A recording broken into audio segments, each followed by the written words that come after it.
just people doing their jobs, but who paid for it with their lives. More than 900 journalists killed in the past 25 years. Among them are journalists such as Sayyid Salim Shehzad. He was murdered in 2011 after reporting on how Al-Qaeda had infiltrated Pakistan's navy. And freelance journalist James Foley, who in 2014 was captured by Daesh in Syria and was beheaded. And Iraqi Kurdish journalist Shifa Gardi, who was killed in an explosion while covering the battle for Mosul. Journalists go to the most dangerous places to give voice to the voiceless. Media workers suffer character assassination, sexual assault, detention, injuries, and even death. According to the Committee to Protect Journalists, 81 members of the press were in prison globally in the year 2000. This number jumped to 259 by 2016. It includes 7 Palestinian journalists detained and arrested by Israel.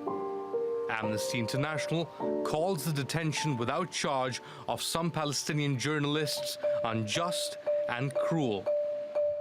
According to the CPJ, Turkey has the highest number of jailed press members, with 81 journalists in prison. The CPJ says dozens of detained journalists haven't been formally charged, like the German-Turkish writer Deniz Yücel, who's accused of spying for the PKK terror group, but has been held without charge since February. The issue of journalists in jail shouldn't be used as an anti-propaganda tool against Turkey. Some of those journalists are accused of committing serious crimes. This shouldn't be overlooked. And Turkey is going through a hard time since the July 15th coup attempt. We are fighting against terror groups on several fronts. Our priority is to protect the democratic institutions in Turkey. The UN calls the detentions arbitrary. Half of all the journalists that have been imprisoned seem to have been imprisoned in Turkey. And it's something that worries us. Journalism is not a crime in Turkey. It's an issue which we believe the government must pay deeper attention to. But Turkey denies the charge. It says it's only arrested individuals with known connections to terrorist groups. Ali Mustafa, The Newsmakers. Well, to discuss this, I'm joined by TRT World's editor-at-large, Ahmed Al-Burai, Hakkı Öcal, a columnist with the pro-government newspaper Daily Sabah, and from London, Milena Buyum. She's Amnesty International's campaigner for Free Turkey Media. Thanks, all of you, for joining us. It's a pleasure being able to facilitate this discussion. Milena, let's start with you. On this day, tell me why you're campaigning about Turkey. Well, before I start explaining our campaign, I'd like to wish you a very happy World Press Freedom Day. You're all working there in the media, and it's important to mark this day. Amnesty International has been campaigning on freedom of expression in Turkey and press freedom for many years. But in the aftermath of the bloody coup attempt of last July, there has been a kind of obviously a huge sigh of relief that coup attempt was not successful. What came soon after, however, was a massive crackdown on large numbers of people in all sectors of society. The public sector, as you know, it's over 100,000 people who have lost their posts, their jobs have been removed from public sector. 47,000 people have been remanded in prison pending their trial. And amongst those remanded in prison are journalists or other media workers that have been accused with very serious offenses and have been in prison for many months now, some of them since right after the coup attempt. So Amnesty International is obviously concerned about human rights and in particular freedom of expression, and the large numbers of particularly media workers being amongst those imprisoned is of concern to us. So we began to look into what were the types of things that these individuals were accused of, for some of whom indictments have not yet been issued, but on others there have been only recently. For instance, in the case of the Cumhuriyet, journalists and executives, an indictment has been prepared, a 306-page indictment, which we have been through, and seen in there that the flagrant lack of evidence of any internationally recognizable criminal acts is quite astounding, actually, quite shocking. The individuals involved, journalists such as Ahmed, a very well-renowned, respected investigative journalist, is contradictory even in its range. He's accused of basically aiding 3 different diametrically politically opposed armed groups just because he has interviewed individuals associated with them. We don't consider those evidence of internationally recognizable crimes. Okay, so Milena set it out there, Ahmed and Hakke. She set it out why Amnesty is campaigning on this day, particularly regarding Turkey. And she's, said about the context. She said, yes, Turkey had every right after the failed coup to try to sort this out, but she feels the Turkish government has gone too far. Hakke, are those criticisms valid? Oh, first of all, I appreciate what Amnesty International and Committee to Protect Journalists are doing. Having said that, I think what they are doing right now, as she did a second ago, is overgeneralization of the situation in Turkey. When you say hundreds of journalists are in jail, you think that there are policemen everywhere, every corner, and all the journalists working in a newspaper building or television building are scared to death that they will raid in and they will be taken out. That's not the case. And in Cumhuriyet's case, yeah, we can discuss many, many things, but I think we need a better judgment from the public prosecutors. We need better prosecutorial discretion. I mean, these are journalists. These people are not running away next day. If you are going to indict them, and try them without arresting them. They could do it. They could be released on bail, on something, on their own self-recognition. So the public prosecutors or Turkish legal system shouldn't create this atmosphere, this scene. This is very detrimental to what is happening in Turkey. It is injustice, actually. Okay, so Ahmed, so we have a situation where there might be some that have links to terror groups, there might be some that are hiding behind a veneer of journalism in order to promote propaganda for the PKK, you name it, right? But are others, as Hakke maybe suggested, maybe because there isn't as good of prosecutorial judgment as he would like, are other innocent people maybe getting scooped up in this? Is that possible? You know, first of all, I have to admit that this is a very problematic issue that none of the journalists would be happy to speak about, other journalists who've been illegally prosecuted or in jail. Right. But to be honest, this is completely not the case in Turkey. This is a kind of misleading assumption that is not true. If you just put the things out of context, you will see that you will come out with wrong conclusions. Tell me what the context is. Now, the context is we all have to admit that there was a brutal coup in Turkey, and there were people involved in this. These people were among the civil servants, they're among the journalists, they're in the media outlet working there, and we have to acknowledge that what happened in Turkey on the 15th of July was a brutal attack against democracy. The whole country was hijacked.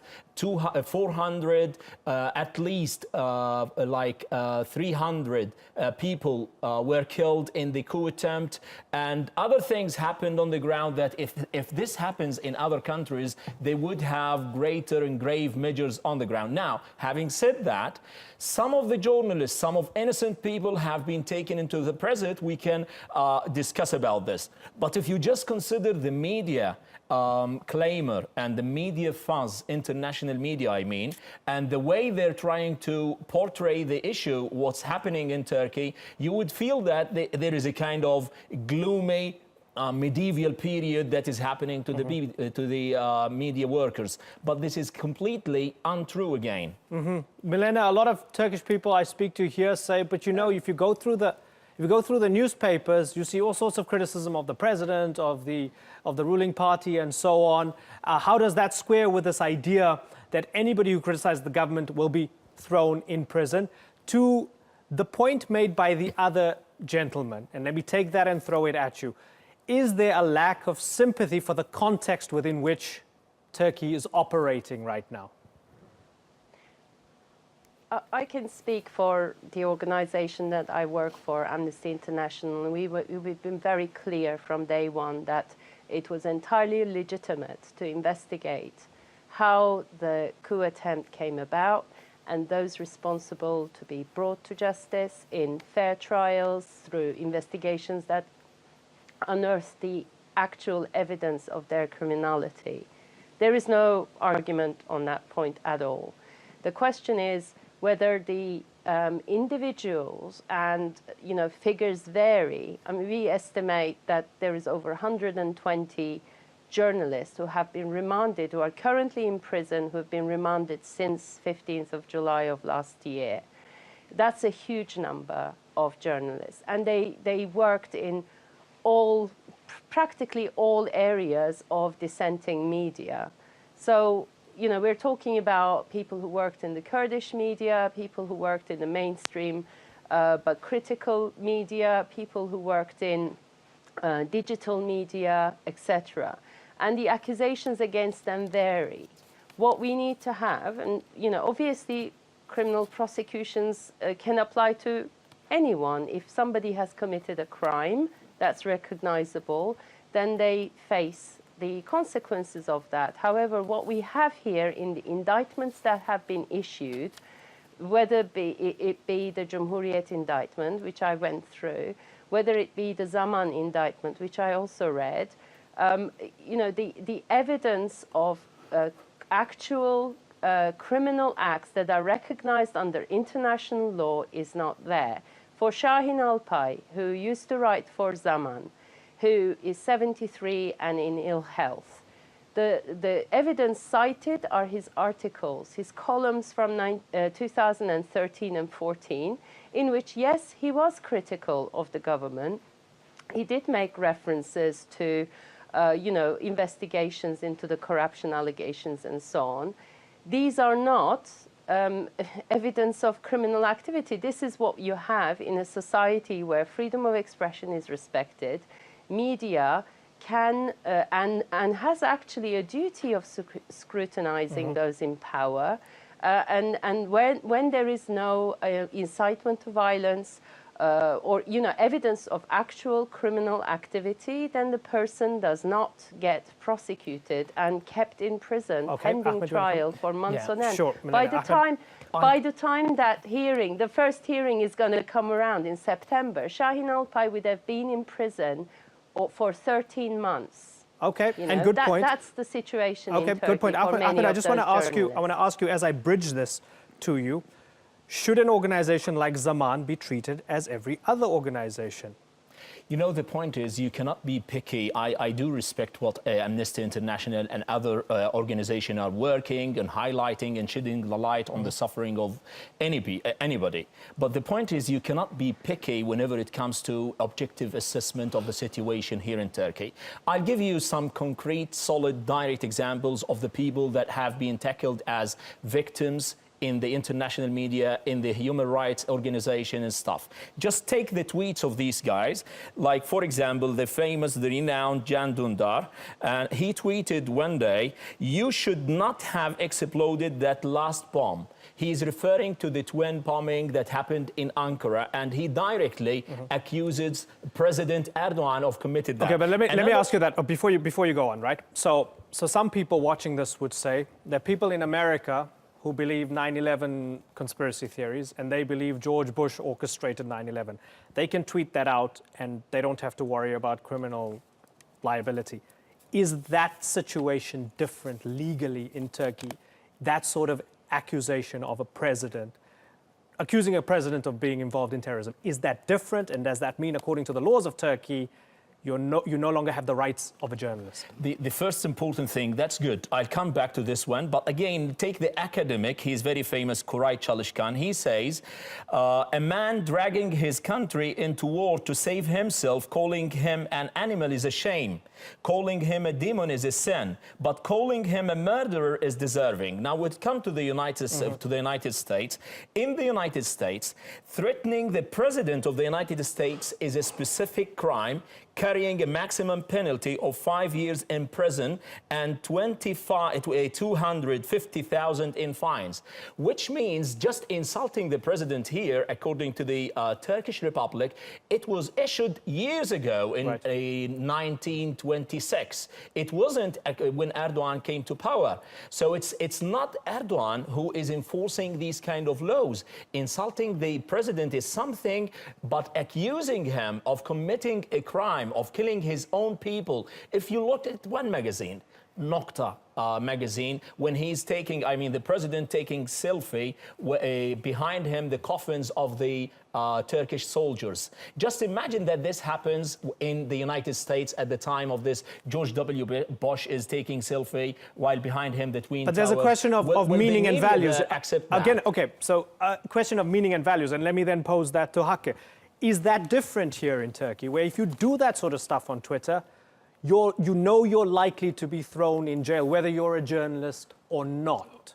No, you are not going to be thrown in jail if you simply insert your opinion into a discussion without, of course, violating the laws, very old laws. Even Erdogan was not born by then.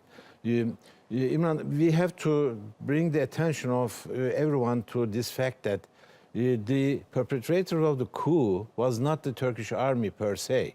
It was a cult, religious cult, or beginnings were religious, but later it got its own aims and targets and everything. And they used every possible means for getting organized, getting propagate their ideas and everything. Zaman, you mentioned, is a publication house with televisions and everything in it. It was part of this cult. But isn't it plausible that there are many people who just had a job as journalists, even though it might have been owned by people who eventually it would culminate, their relationship with the government will culminate in them trying to embark on a coup d'etat, right, as diabolical as that was. Mm-hmm. Is it plausible that some people were just journalists working for Zaman, doing their thing, and they got caught up in this? They had no involvement in the FETÖ movement. According to some authors who really investigated the inner workings of this cult, came to this conclusion. It is one very hierarchical organization. It is very centric, and it is controlled centrally, and not one single person who is writing for this newspaper would utter one word on television or one word on press without the permission of certain authorities. Certain authority is this guy living in the United States in exile, this person, this religious so-called scholar. So we can safely assume that whatever you are writing for their newspapers is authorized by them. But isn't it slightly, if I can just jump in here for a second, isn't it a good point from Milena that some people are being accused of being FETÖ and PKK and Daesh all at once sometimes? And rightly so, because this dialogical organization, FETÖ, as we call in Turkey, is so organized that they are supporting the organizations who openly oppose them. I mean, look at Daesh. Daesh has nothing to do with Fethullah Gülen or anything, but we now know, according to, again, to some indictments, papers attached to the indictments, that they've been supporting Daesh indirectly. They are supporting PKK indirectly. Is it legally possible, though, for one journalist to be a member of all these organizations? Of course it is possible. Of course. Okay. That is why I mentioned that we need better prosecutors. Okay, fair enough. Now, we are running out of time. So, Milena, let me ask you, if you had an audience here with the people in power, and they asked you, how can we make things better in terms of freedom of the press and freedom of media, what would you say in a sentence or two? Well, I'd say release the journalists who are currently in prison for months on end from pre-trial detention. Ensure that they are subjected to fair trials without political interference. Ensure that if there is no actual concrete evidence of criminal acts, that they are not prosecuted. And, allow those over 156 media outlets closed by executive decree without a possibility of appealing it to reopen. Have a diverse, controversial and dissenting media that is lively, and this is what we need. People have to have different sources of information. Would you understand if the United States considered, for example, ISIS a terror organization, which it does, and it saw a media organization within the United States as an arm of ISIS and it shut it down? Would you accept that within that context the United States had a right to shut it down? So similarly, the Turkish government, in considering Gulen affiliated organizations as terror organizations, it has a right to shut them down? Where there is evidence of criminal activity, then yes, of course. I mean, this is the whole basis on which you would go forward in a state of rule of law. That's what you would base your prosecution, your investigations on, the evidence of criminal activity.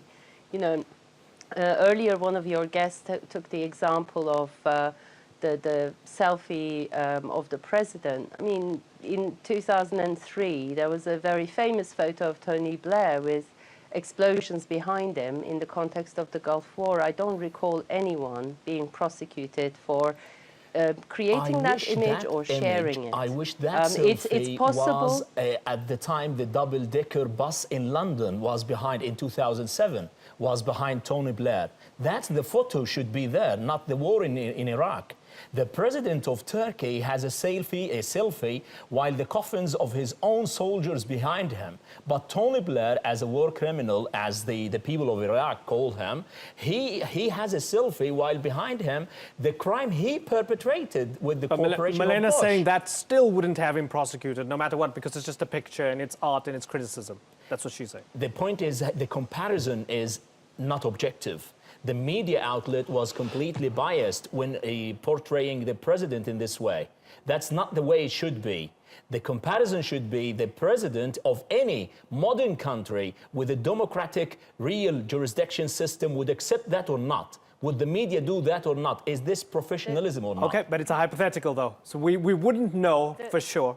But the professional, can I just interject? I mean, the question of professionalism is a good one. I think, media that's good, news that's good, information that's accurate is to be judged by the readers and by those who are receiving that information. No one, including the president of any country, should be above criticism or satire or ridicule.